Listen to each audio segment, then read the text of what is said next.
এই ভিডিঅ'টোত ক্লাছ 9ৰ গণিতৰ দ্বিতীয় অধ্যায় বহুপদৰ অনুশীলনী 2.2ৰ 3 নম্বৰ প্ৰশ্নটোৰ পৰা আলোচনা কৰিম। 3 নম্বৰ প্ৰশ্নটো আছে কাষত উল্লেখিত মানবোৰ বহুপদটোৰ শূন্য হয় নে নহয় সত্যাপন কৰি চোৱা। এতিয়া আমাক বহুপদবোৰ দিয়া আছে px = 36 + 1। ইয়াৰে xৰ মান এইটো দিয়া আছে। এতিয়া xৰ মান এইটো বহুৱালে এইটো শূন্য হয় নে নহয় সেইটো পৰীক্ষা কৰি চাব দিছে। So, এতিয়া আমি 3-1 নম্বৰটো চাওঁ। 3-1 সলিউশন। ইয়াত আমি প্ৰথমতে বহুপদটো লিখি লওঁ যেটো দিয়া আছে px = 36 + 1। So, এতিয়া আমি এইটো লিখি লওঁ x = -1/3 বুলি দিয়া আছে। দিয়া থাকিলে এতে xৰ ঠাইত -1/3 বহুৱাম।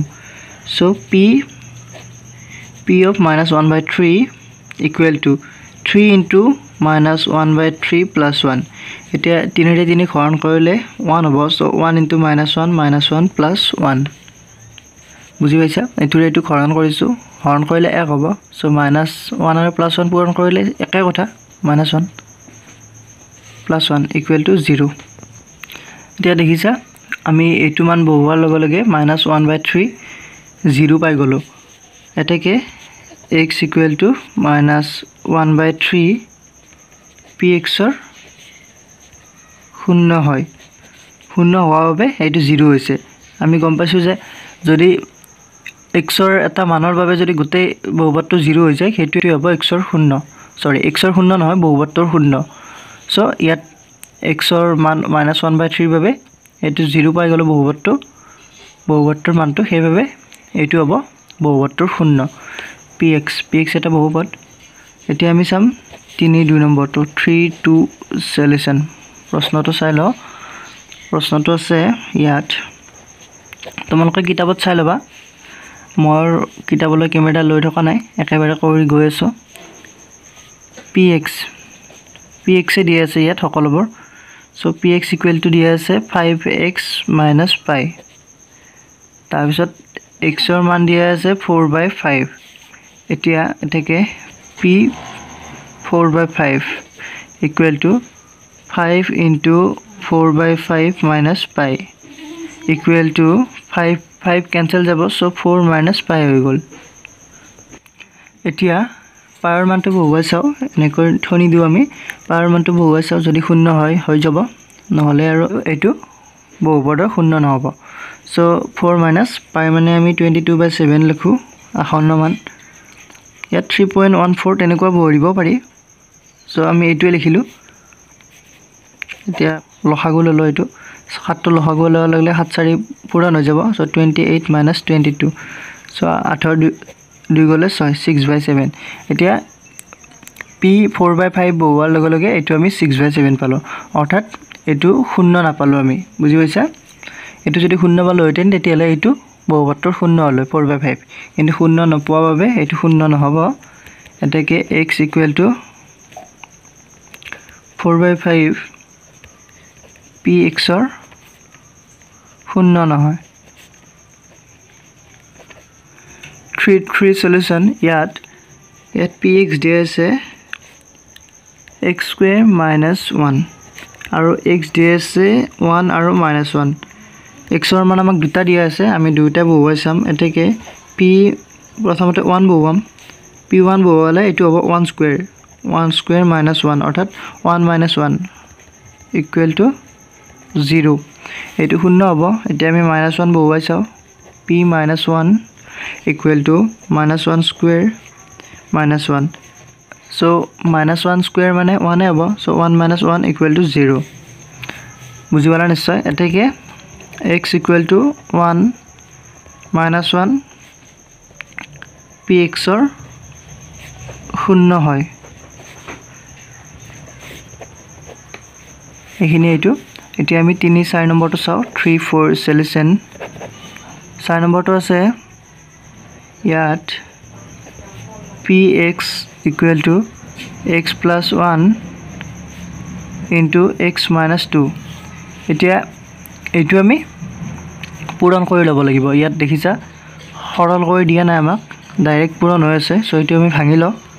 এইটো হ'ব x square minus twice x plus x plus minus minus 2 so x square এইটো এই দুটা সোয়া ইয়াত twice x আছে আৰু ইয়াত x আছে so এটা x cancel যাব minus x থাকিব minus 2 এইটো আমি px ৰ মান এইটো পালো আৰু আমাক এইটো দিছিলে x ৰ মান বহুৱাব দিছে -1 আৰু 2 প্ৰথম আমি x ৰ মান -1 বহুৱাম so p -1 equal to ইয়াত -1 স্কয়াৰ হৈ যাব -1 স্কয়াৰ -1 -2 implies এইটো হ'ব 1 এইটো -1 আছে +2 হৈ যাব -2 equal to 2 1 3 3 2 গলে 1 হ'ব তাৰ পিছত এবাৰ আমি p ৰ মান 2 বহুৱাই চাম আমাক দুটা কৈ মান দিছে ইয়াত শেষৰ বিলাকত চোৱা তোমালোকক গোটে বিলাকতে দুটা দুটা দিয়া আছে so p2 equal to ইয়াত যদি বহুৱাও 2 স্কয়াৰ -2 so 2 স্কয়াৰ মানে হৈছে 4 so -2 হৈ যাব -4 equal to 0 এটাকে এটো শেষত হ'ব লিখি দিবা এটাকে x equal to -1, 2 px ৰ 0 হয় বুজি পাই আছা নিশ্চয় তোমালোকে এতিয়া 3 5 সলিউশন ইয়াত আমাক দিয়া আছে px equal to x square আৰু x equal to 0 এইটো তোমালোকে তো গমে পাইছা এটাকে p of 0 equal to 0 square অৰ্থাৎ 0 এটাকে এটো হ'ব x equal to 0 px ৰ 0 হয় তাৰপিছত এবাৰ চাম আমি 3 6 নম্বৰটো 3 6 সলিউশন 6 নম্বৰটো চোৱা দিয়া আছে px equal to lx plus m আৰু x ৰ মান দিয়া আছে x equal to minus m by l এতিয়া x ৰ ঠাইত আমি এইটো বহাব লাগিব m by l এটাকে p of minus m by l equal to l into itu minus m by l plus m so l cancel jabo only minus m thakibo minus m plus m equal to edito cancel gole 0 hoy jabo etake etu বহুপদ hobo বহুপদ 0 hobo so x equal to minus m by l px or 0 hoy নিশ্চয় বুজি পালা এতিয়া আমি সাম 3 7 নম্বৰটো 3 7 solution 3 7 so ইয়াত দিয়া আছে px equal to 3x square minus 1 আৰু x দিয়া আছে x equal to minus 1 by root over 3 2 root over 3 এই দুটা মান দিয়া আছে এটা প্ৰথমতে আমি p of minus 1 by root over 3 sum 1 by root over 3 sale 3 into minus 1 by root over 3 whole square that is minus 1 etia এইটো 3 to 3 থাকিলে এইটো স্কয়ার কৰি দিলে minus 2 plus হৈ যাব তাৰ পিছত 1 square মানে 1 এ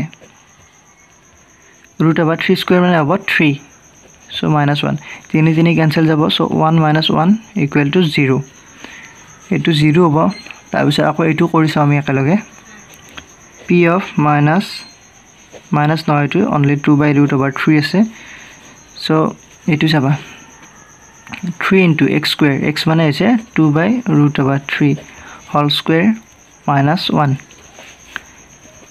3 into 2 square মানে হ'ব 4 root over 3 square মানে হ'ব 3 minus 1 এতিয়া 3 3 cancel যাব আৰু 4 minus 1 থাকিব 4 minus 1 মানে হৈছে 3 এতিয়া দেখিলা এইটো মানৰ বাবে এইটো 0 হ'ল অৰ্থাৎ এইটো minus 1 by root over 3 বহুপদৰ 0 হ'ব কিন্তু এইটো 0 নহয় কাৰণ এইটো 0 হোৱা নাই এইটো আমি 0 সংখ্যা পাইছো 0 নহয় সো লিখি দিবা এটাকে x equal to minus 1 by root over 3 px or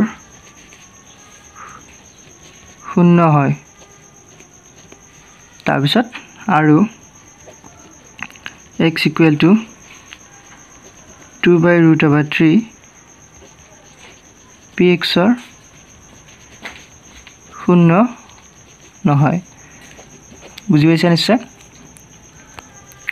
এতিয়া চাম 3 ৰ 8 নম্বৰটো ইয়াত আমাক px দিয়া আছে 2x plus 1 আৰু x ৰ মান দিছে হাফ এটাকে p of half equal to 2 into half plus 1 so 2 ৰে 2 হৰণ কৰিলে 1 থাকিব 1 plus 1 equal to 2 হ'ব 2 হলে এটো এটা শূন্য হলে এটাকে x equal to half px ৰ শূন্য নহয় শূন্য নহয় আজি ভিডিওটো এইখিনিয়ে যদি ভিডিওটো ভাল লাগিছে লাইক কৰিবা কমেন্ট কৰিবা শেয়াৰ কৰিবা আৰু তোমালোক যদি মোৰ চেনেলটোত নতুন তেতিয়ালে চেনেলটো সাবস্ক্ৰাইব কৰি লবা থ্যাংক ইউ